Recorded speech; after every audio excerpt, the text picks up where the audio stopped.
Chapter 14. Courage. Quit yourselves like men. 1 Samuel 4:9. Cowards have no luck. Elizabeth Kuhlman. He has not learned the lesson of life who does not every day surmount a fear. Emerson. To dare is better than to doubt, for doubt is always grieving. 'Tis faith that finds the riddles out. The prize is for believing. Henry Burton. Walk boldly and wisely in that light thou hast. There is a hand above will help thee on. Bailey's Festus. Have hope, though clouds environ now, and gladness hides her face in scorn. Put thou the shadow from thy brow. No night but hath its morn.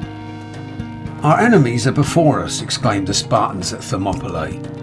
And we are before them, was the cool reply of Leonidas. Deliver your arms, came the message from Xerxes. Come and take them, was the answer Leonidas sent back. A Persian soldier said, you will not be able to see the sun for flying javelins and arrows. Then we will fight in the shade, replied a Lacedaemonian. What wonder that a handful of such men checked the march of the greatest host that ever trod the earth. The hero, says Emerson, is the man who is immovably centred. Darius the Great sent ambassadors to the Athenians to demand earth and water, which denoted submission. The Athenians threw them into a ditch and told them there was earth and water enough. Bring back the colours, shouted a captain at the Battle of the Alma. When an ensign maintained his ground in front, although the men were retreating. No, cried the ensign, bring up the men to the colours. To dare and again to dare, and without end to dare, was Danton's noble defiance to the enemies of France. Shakespeare says, he is not worthy of the honeycomb that shuns the hives because the bees have stings. It is a bad omen, said Eric the Red, when his horse slipped and fell on the way to his ship, moored on the coast of Greenland, in readiness for a voyage of discovery. Ill fortune would be mine should I dare venture now upon the sea. So he returned to his house, but his young son, Leif, decided to go, and with a crew of 35 men, sailed southward in search of the unknown shore upon which Captain Biarni had been driven by a storm while sailing in another Viking ship 2 or 3 years before. The first land that they saw was probably Labrador, a barren, rugged plain. Leif called this country Helluland, or the land of flat stones. Sailing onward many days, he came to a low level coast, thickly covered with woods, on account of which he called the country Markland, probably the modern Nova Scotia. Sailing onward, they came to an island which they named Vinland, on account of the abundance of delicious wild grapes in the woods. This was in the year 1000. Here is where the city of Newport, RI, stands. They spent many months and then returned to Greenland with their vessel loaded with grapes and strange kinds of wood. The voyage was successful, and no doubt Eric was sorry he had been frightened by the bad omen. Not every vessel that sails from Tashish will bring back the gold of Ophir, but shall it therefore rot in the harbour? No, give it sails to the wind. Men who have dared have moved the world, often before reaching the prime of life. It is astonishing what daring to begin and perseverance have enabled even youths to achieve. Alexander, who ascended the throne at 20, had conquered the whole known world before dying at 33. Julius Caesar captured 800 cities, conquered 300 nations, and defeated 3 million men, became a great orator and one of the greatest statesmen known, and still was a young man. Washington was appointed Adjutant General at 19. He was sent at 21 as an ambassador to treat with the French, and won his first battle as a colonel at 22. Lafayette was made a general of the whole French army at 20. Charlemagne was a master of France and Germany at 30. Condé was only 22 when he conquered at Rocroi. Galileo was but 18 when he saw the principle of the pendulum in the swinging lamp in the cathedral at Pisa. Peel was in Parliament at 21. Gladstone was in Parliament before he was 22, and at 24 he was a Lord of the Treasury. Elizabeth Barrett Browning was proficient in Greek and Latin at 12. De Quincey at 11. Robert Browning wrote at 11 poetry of no mean order. Cowley, who sleeps in Westminster Abbey, published a volume of poems at 15. N.P. Willis won lasting fame as a poet before leaving college. Macaulay was a celebrated author before he was 23. Luther was but 29 when he nailed his famous thesis to the door of the bishop and defied the Pope. Nelson was a lieutenant in the British Navy before he was 20. He was but 47 when he received his death wound at Trafalgar. Charles XII was only 19 when he gained the Battle of Narva. At 36, Cortes was the conqueror of Mexico.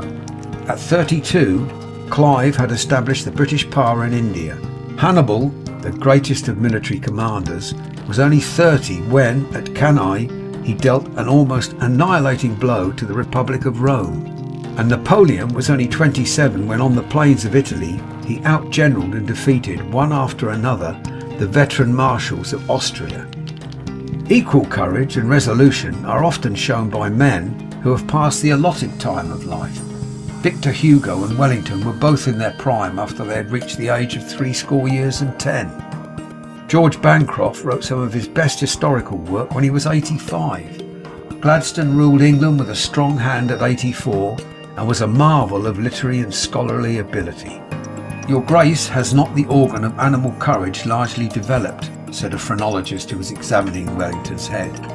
You are right, replied the Iron Duke, and but for my sense of duty I should have retreated in my first fight. That first fight on an Indian field was one of the most terrible on record. Grant never knew when he was beaten. When told that he was surrounded by the enemy at Belmont, he quietly replied, "Well then, we must cut our way out." When General Jackson was a judge and was holding a court in a small settlement, a border ruffian, a murderer and a desperado came into the courtroom with brutal violence and interrupted the court. The judge ordered him to be arrested. The officer did not dare approach him. "Call a posse," said the judge, "and arrest him." But they also shrank with fear from the ruffian. "Call me then," said Jackson. "This court is adjourned for 5 minutes."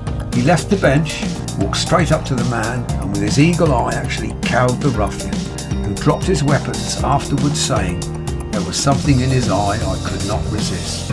Lincoln never shrank from espousing an unpopular cause when he believed it to be right. At the time when it almost cost a young lawyer his bread and butter to defend the fugitive slave, and when other lawyers had refused, Lincoln would always plead the cause of the unfortunate whenever an opportunity presented. "Go to Lincoln," people would say when these bounded fugitives were seeking protection.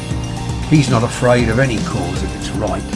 Abraham Lincoln's boyhood was one long struggle with poverty, with little education and no influential friends. When at last he had begun the practice of law, it required no little daring to cast his fortune with a weaker side in politics, and thus imperil what small reputation he had gained. Only the most sublime moral courage could have sustained him as president to hold his ground against hostile criticism and a long train of disaster. To issue the Emancipation Proclamation, support Grant and Stanton against the clamour of the politicians and the press, and through it all to do the right as God gave him to see the right. Doubt indulged becomes doubt realised. To determine to do anything is half the battle. To think a thing is impossible is to make it so. Courage is victory. Timidity is defeat. Don't waste time dreaming of obstacles you may never encounter, or in crossing bridges you have not reached. Don't fall with the nettle. Grasp with firmness if you would rob it of its sting. To half will and to hang forever in the balance is to lose your grip on life. Execute your resolutions immediately. Thoughts are but dreams till their effects be tried. Does competition trouble you? Work away. What is your competitor but a man? Conquer your place in the world, for all things serve a brave soul. Combat difficulty manfully.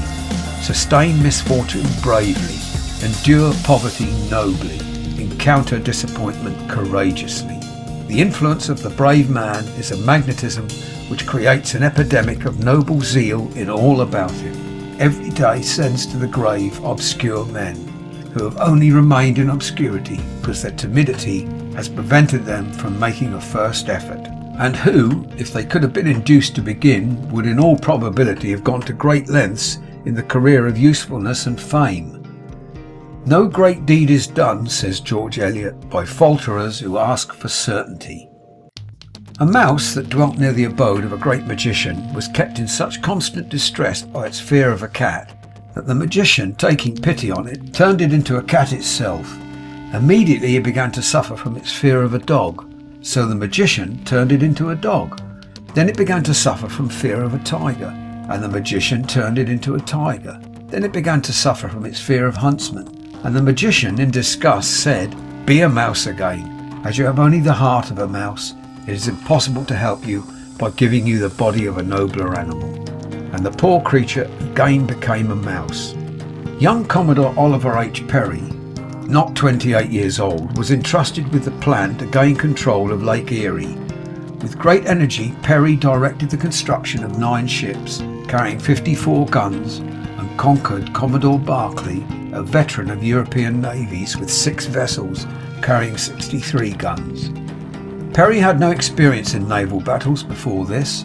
To believe a business impossible is the way to make it so. Feasible projects often miscarry through despondency and are strangled at birth by a cowardly imagination. A ship on a lee shore stands out to sea to escape shipwreck. Shrink and you will be despised. One of Napoleon's drummer boys won the Battle of Arcola. Napoleon's little army of 14,000 men had fought 50,000 Austrians for 72 hours. The Austrians' position enabled them to sweep the bridge of Arcola, which the French had gained and which they must hold to win the battle. The drummer boy, on the shoulders of his sergeant, who swam across the river with him, beat the drum all the way across the river, and when on the opposite end of the bridge he beat his drum so vigorously that the Austrians, remembering the terrible French onslaught of the day before, fled in terror, thinking the French army was advancing upon them. Napoleon dated his great confidence in himself from this drum.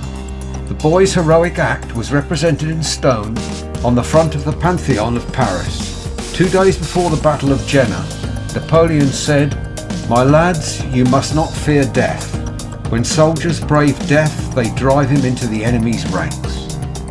Arago says in his autobiography that when he was puzzled and discouraged with difficulties he met with in his early studies in mathematics, some words he found on the waste leaf of his textbook caught his attention and interested him. He found it to be a short letter from D'Alembert to a young person disheartened like himself, and read, "Go on, sir, go on. The difficulties you meet with will resolve themselves as you advance. Proceed, and light will dawn and shine with increasing clearness on your path." That maxim, he said, was my greatest master in mathematics. Overtaken near a rocky coast by a sudden storm of great violence, the captain of a French brig gave orders to put out to sea, but in spite of all the efforts of the crew they could not steer clear of the rocks, and after struggling for a whole day they felt a violent shock accompanied by a horrible crash. The boats were lowered, but only to be swept away by the waves. As a last resort, the captain proposed that some sailors should swim ashore with a rope, but not a man would volunteer.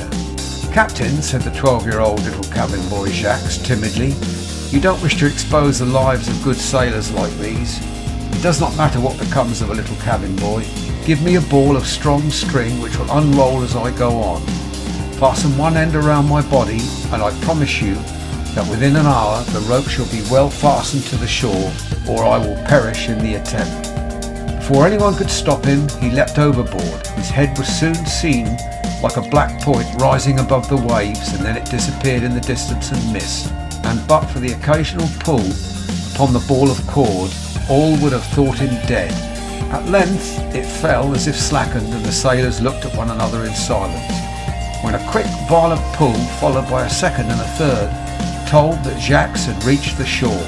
A strong rope was fastened to the cord and pulled to the shore, and by its aid many of the sailors were rescued. In 1833, Miss Prudence Crandall, a Quaker schoolmistress of Canterbury, Con, opened her school to Negro children as well as to whites. The whole place was thrown into an uproar. Town meetings were called to denounce her. The most vindictive and inhuman measures were taken to isolate the school from the support of the townspeople. Stores and churches were closed against teacher and pupils. Public conveyances were denied them. Physicians would not attend them. Miss Crandall's own friends dared not visit her. The house was assailed with rotten eggs and stones and finally set on fire. Yet the cause was righteous, and the opposition proved vain and fruitless. Public opinion is often radically wrong. Staunch old Admiral Farragut, he of the true heart and the iron will, said to another officer of the Navy, "Dupont, do you know why you didn't get into Charleston with your ironclads?" "Oh, was it because the channel was so crooked?" "No, Dupont, it was not that." "Well, the rebel fire was perfectly horrible." "Yes, but it wasn't that." "Well, what was it then?" "It was because you didn't believe you could go in." I have tried Lord Howe on most important occasions. He never asked me how he was to execute any service entrusted to his charge, but always went straight forward and did it. So answered Sir Edward Hawke when his appointment of Howe for some peculiarly responsible duty was criticised on the ground that Howe was the junior admiral in the fleet. There is a tradition among the Indians that Manitou was travelling in the invisible world and came upon a hedge of thorns, then saw wild beasts glare upon him from the thicket, and after a while stood before an impassable river. As he determined to proceed, the thorns turned out phantoms, the wild beasts powerless ghosts, and the river only a shadow. When we march on, obstacles disappear. Many distinguished foreign and American statesmen were present at a fashionable dinner party where wine was freely poured. But Schuyler Colfax, then Vice President of the United States, declined to drink from a proffered cup. "Colfax does not drink?" sneered a senator who had already taken too much. "You are right," said the Vice President. "I dare not." A Western party recently invited the surviving Union and Confederate officers to give account of the bravest act observed by each during the Civil War.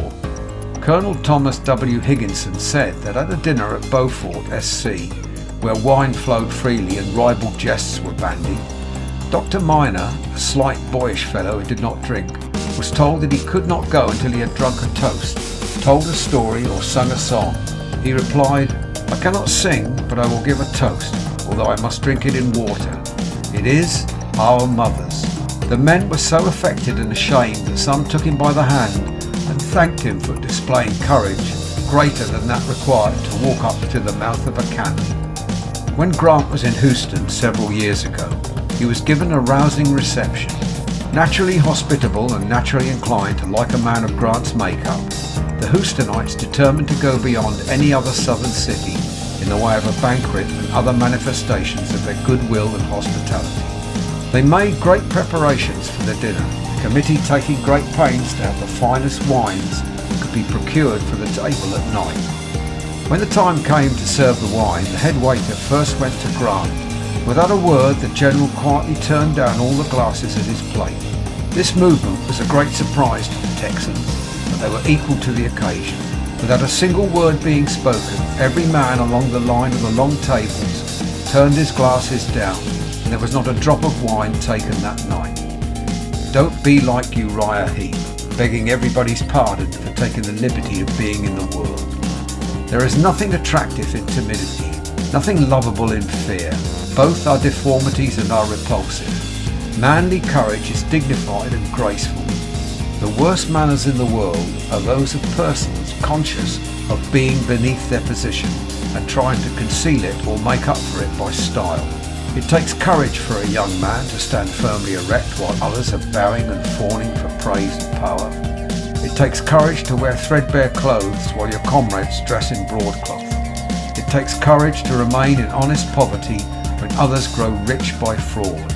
It takes courage to say no squarely when those around you say yes. It takes courage to do your duty in silence and obscurity while others prosper and grow famous, although neglecting sacred obligations.